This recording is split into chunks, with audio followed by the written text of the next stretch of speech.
হয়, মই বৰ্তমান উপস্থিত আছোঁ পূব মাজুলী মহাবিদ্যালয়ত। আচলতে মাজুলীৰ এক সপোন, অসমৰ এক গৌৰৱ সাংস্কৃতিক বিশ্ববিদ্যালয় আৰু অচিৰে সাংস্কৃতিক বিশ্ববিদ্যালয়ৰ যিসমূহ শ্ৰেণী সেইসমূহ আৰম্ভ হ'ব বুলি আমাক সাংস্কৃতিক বিশ্ববিদ্যালয়ৰ যিজন প্ৰধান আচাৰ্য তেখেতে আমাক জানিবলৈ দিছে, উপাচাৰ্য মহোদয়ে আমাক জানিবলৈ দিছে। মাজুলীৰ এজন বিশিষ্ট ব্যক্তি উপস্থিত আছে আমাৰ সৈতে।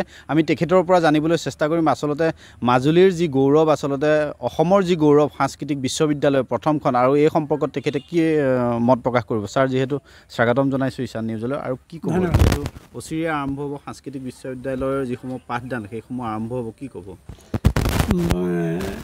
অসম সাংস্কৃতিক বিশ্ববিদ্যালয় প্ৰস্তাৱিত মাজুলীত স্থাপন কৰাৰ প্ৰস্তুতি চলি আছে। ইতিমধ্যে অহা শিক্ষাবৰ্ষৰ পৰা ইয়াৰ পাঠদান কাৰ্যসূচী আৰম্ভ হ'ব। আমি তাৰ কাৰণে অত্যন্ত গৌৰৱান্বিত। আজি এই সন্দৰ্ভত এই সাংস্কৃতিক বিশ্ববিদ্যালয়ৰ উপাচাৰ্য পঞ্জীয়কৰ সৈতে পূব মাজুলী মহাবিদ্যালয়ৰ অধ্যক্ষ, উপাধ্যক্ষ আৰু শিক্ষকসকলৰ লগত এই পূব মাজুলীতে এই শ্ৰেণী আৰম্ভ কৰিবৰ কাৰণে এটা বুজাবুজিত উপনীত হৈছে। আমি তাৰ কাৰণে অত্যন্ত গৌৰৱান্বিত। আমি আশা কৰিছোঁ অতি সোনকালে এই পাঠদান কাৰ্যসূচী আৰম্ভ হ'ব, আৰু তাৰ কাৰণে আমি অত্যন্ত মাজুলীবাসী অত্যন্ত গৌৰৱান্বিত আৰু সন্তুষ্টি আমি লাভ কৰিছোঁ। হয় হয়, আচলতে এনেধৰণেই সকলোৱে প্ৰস্তুতি চলাইছে ইতিমধ্যে। যিহেতু পূব মাজুলী মহাবিদ্যালয়ত যিহেতু আৰম্ভ হ'ব এই পাঠদান, এই পাঠদান কাৰ্যসূচী আৰম্ভ হ'ব, আৰু আমি যিহেতু আমাৰ লগত উপাচাৰ্য মহোদয় আছে, আমি তেখেতৰ পৰা কিছু কথা জানিবলৈ চেষ্টা কৰিম। আচলতে কি ধৰণে পাঠদানসমূহ কি ধৰণে আৰম্ভ হ'ব আৰু কি পাঠ্যক্ৰম লৈ বৰ্তমান আৰম্ভ কৰাব, এইসমূহ আমাৰ লগত উপাচাৰ্য মহোদয় আছে, আমি তেখেতৰ পৰা জানিবলৈ চেষ্টা কৰিম। সাংস্কৃতিক বিশ্ববিদ্যালয়খন চৰকাৰে মাজুলীত এটা ডাঙৰ সপোন লৈ আৰম্ভ কৰাৰ কাম আৰম্ভ কৰিলে, আৰু সেই মৰ্মে উপাচাৰ্য এগৰাকীক নিয়োগ কৰি বিশ্ববিদ্যালয়খনৰ কামো আৰম্ভ কৰিলে।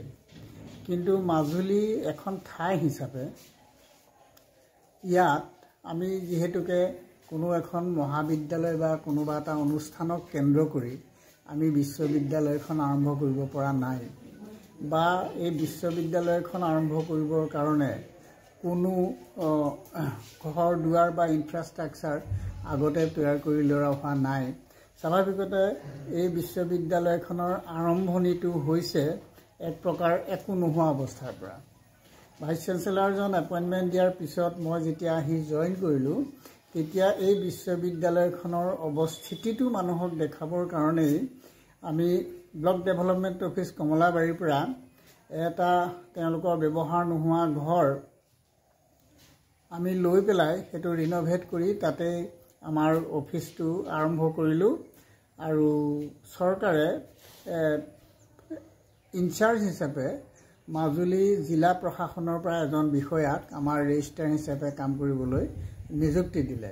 সাম্প্ৰতিক সেইটো কাম মাজুলী জিলা মুখ্য কাৰ্যবাহী বিষয়া জনক দিয়া হৈছে। তেখেতে আমাৰ ৰেজিষ্ট্ৰাৰ ইনচাৰ্জ আছে, আৰু 6জন কৰ্মচাৰী খুব অস্থায়ী ভিত্তিত আমাৰ নিযুক্তি দিয়াৰ চৰকাৰে পৰামৰ্শ দিছিলে।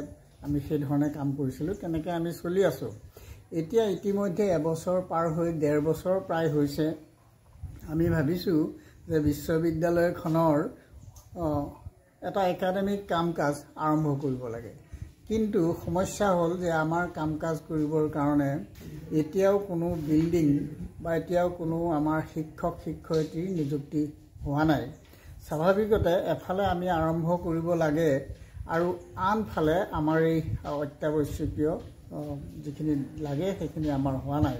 তথাপিতো আমি এইবাৰ 2-এটা বিষয়ক লৈ অন্ততঃ বিশ্ববিদ্যালয়খনৰ কাম আৰম্ভ কৰিবৰ কাৰণে আমি আমাৰ যি একাডেমিক কাউন্সিল আৰু আমাৰ যি প্ৰশাসনীয় বোৰ্ড, এই বোৰ্ড আৰু একাডেমিক কাউন্সিলত সিদ্ধান্ত মৰ্মে এইবাৰ আমি 5টামান বিষয়েৰে বিশ্ববিদ্যালয়খনৰ শৈক্ষিক কাম কাজবিলাক আগবঢ়াই নিবলৈ আমি সিদ্ধান্ত কৰিছোঁ।